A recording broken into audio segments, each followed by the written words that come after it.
अस्सलाम वालेकुम। मेरा नाम डॉक्टर आबिद फुरकान अहमद है और मैं गुर्दे का डॉक्टर हूँ। उम्मीद है आप सब लोग खैरियत से होंगे।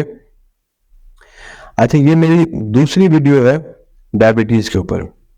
पहली वीडियो में मैंने आपको बताया था पाकिस्तान के हेल्थ सिस्टम पे डायबिटीज़ का कितना बर्डन है और उसके अलावा हमारे माशरे में मौजूद कुछ कंसेप्ट्स जो लोगों ने शुगर के बारे में गलत बनाए हुए हैं, शुगर की अद्वियात के बारे में, उसके बारे में बताया और कैसे हमारे लोग अपने आप को नुकसान दे देते हैं शुगर कंट्रोल ना करके। अब ये दूसरी वीडियो में मैं आपको बताऊंगा कि शुगर है क्या, इसकी कितनी टाइप्स होती हैं, इसको डायग्नोज कैसे करते हैं और फिर जिन लोगों को शुगर नहीं है उनकी स्क्रीनिंग क्या की जाती है। तो शुगर हमारा हार्मोनल इशू है। हमारे लबलबे से इंसुलिन निकलती है जो जाके कार्बोहाइड्रेट को डाइजेस्ट करवाती है। जब इंसुलिन की कमी होगी, जिसम में कार्बोहाइड्रेट ज्यादा होंगे, शुगर ज्यादा प्रोडक्शन होगी, तो हमें हाइपरग्लाइसीमिया होगा और जब हाइपरग्लाइसीमिया रहे तो ये डायबिटीज कहलाती है। इसका पूरा नाम है डायबिटीज मेलाइटिस। और इस वक्त दुनिया में सबसे ज्यादा ग्रो करने वाली बीमारी भी शुगर ही है।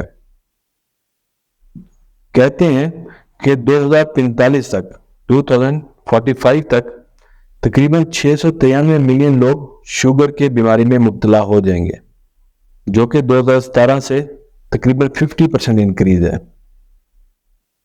हमारे खाने की आदत, हमारे रहन सहन, हमारे मामलात इतने ज़्यादा कॉम्प्लेक्स हो गए हैं कि हम मुख्तलिफ बीमारियों में मुब्तला होते जा रहे हैं और उनमें शुगर सरे फहरिस्त है।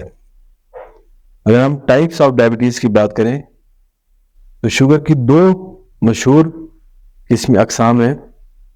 एक है टाइप 1 डायबिटीज़ जो कि बचपन में ज़्यादा होती है और ये हमारे ऑटो इम्यून इश्यूज की वजह से होती है। हमारे जिस्म के सेल्स के खिलाफ हमारी अपनी एंटीबॉडीज डेवलप होती हैं जो कि लबलबे से इंसुलिन को पैदा नहीं होने देती और उसकी वजह से उनको शुगर हो जाती है।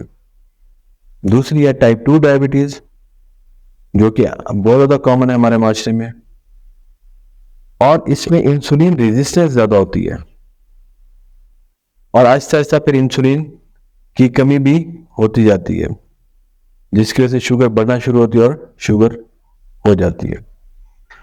इसके अलावा एक और टाइप होती है जिसे कहते हैं जेस्टेशनल डायबिटीज, जो कि प्रेग्नेंट लेडीज में होती है, इसलिए इसको जेस्टेशनल डायबिटीज कहा जाता है।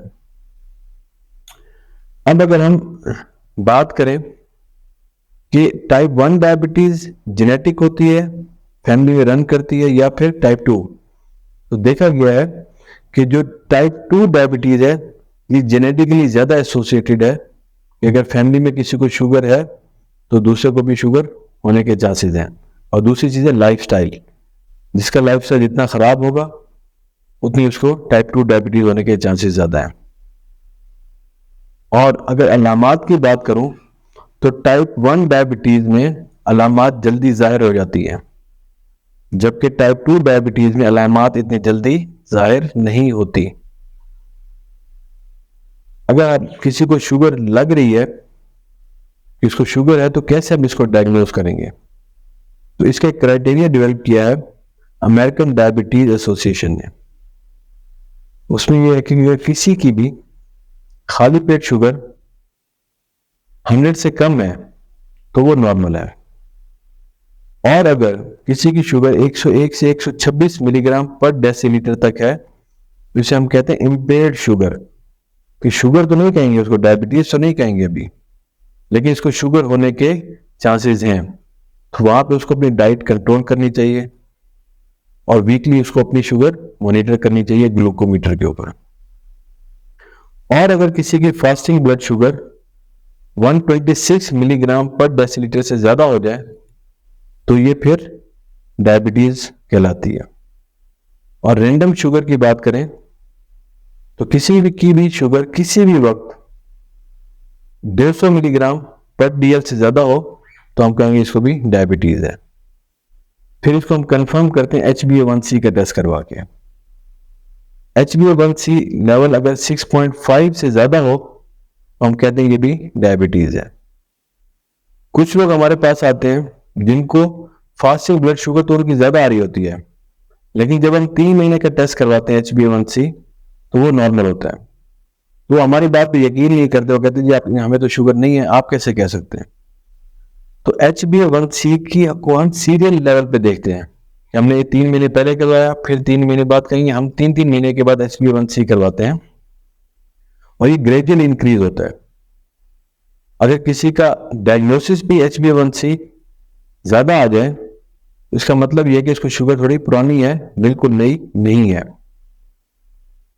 और इसके अलावा एक और टेस्ट होता है, उसको कहते हैं OGTT, oral glucose tolerance test. इसमें मरीज को मीठा पिलाया जाता है और उसके बाद शुगर चेक की जाती है। इसमें भी अगर शुगर 200 मिलीग्राम से ज्यादा हो तो हम कहते हैं उसको डायबिटीज है। अमूमन हम जेस्टेशनल डायबिटीज को डायग्नोज करने के लिए ये टेस्ट करते हैं। अमेरिकन डायबिटीज एसोसिएशन का कहना है कि वो लोग जिनकी उम्र 45 से ज्यादा है तो उनको चाहिए कि अपने शुगर का स्क्रीनिंग टेस्ट करवा लिया करें, देख लें कि उनको शुगर तो नहीं है। लेकिन अगर कोई बंदा जिसका वजन ज्यादा है, BMI उसका 25 से ज्यादा है और उसकी उम्र 34 से ज्यादा है, तो उसको अपने शुगर का स्क्रीनिंग टेस्ट करवा लेना चाहिए। उम्मीद है कि आपको इस वीडियो से शुगर के बारे में बेसिक मालूमात जरूर मिली होंगे और इस सीरीज को हम कंटिन्यू करेंगे। तब वक्त यह कि आपको शुगर की हर बात की बेसिक मालूमात जरूर होनी चाहिए ताकि आप शुगर के नुकसानात से खुद को भी बचाएं और अपने इर्द गिर्द के लोगों को भी बचाएं। अपना ख्याल रखिएगा। आखिर में वही बात कि आपको मेरी तरफ से इजाजत है। आप मेरा चैनल सब्सक्राइब कर सकते हैं, लाइक कर सकते हैं और कमेंट भी कर सकते हैं। अपना ख्याल रखिएगा। अस्सलाम वालेकुम।